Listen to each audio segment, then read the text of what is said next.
The reagents and supplies which are required for MaxiPrep are going to include even those reagents which we need for the microorganism culture. For this purpose, we need ampicillin, which will be used in the bacterial culture. Then we are going to need a series of buffers. Like buffer P1 is referred as resuspension buffer. This will be used to resuspend the bacterial cells in this buffer before we can proceed for lysis. The second buffer is P2 buffer. This nomenclature is not standard. You can have your own nomenclature for these buffers. Buffer P2 is a lysis buffer which is going to be used for lysis of the bacterial cell. This contains the detergent and alkali in it. It can be stored at room temperature. Buffer P3 is neutralization buffer which will be used after lysis to neutralize the alkaline solution or the effect of the alkaline solutions.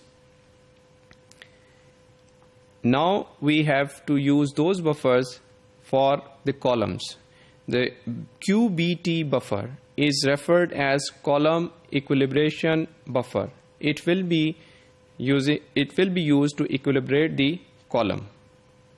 QC buffer, also referred as wash buffer or quality control buffer. QF or the elution buffer will be used to elute the DNA sample. All these buffers have variable concentrations, different concentration, different storage conditions.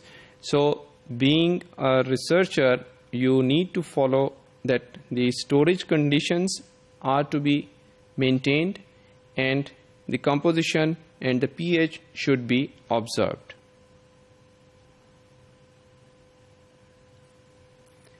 Beside this, supplies which we need during this MaxiPrep, we need centrifuge bottles, the larger one, 500 milliliter for harvesting the bacterial samples, tube racks, centrifuge tube racks, then centrifuge tubes, sterile. Again 50 milliliter centrifuge tubes which are going to be used separately to collect the eluted sample. We need ethanol 70% which will be used as cold. Then ice, isopropanol, the LB broth culture medium, pipettes, TE buffer, and the kits required for MaxiPrep, which will include those resin columns which will be used for elution and purification of the DNA samples.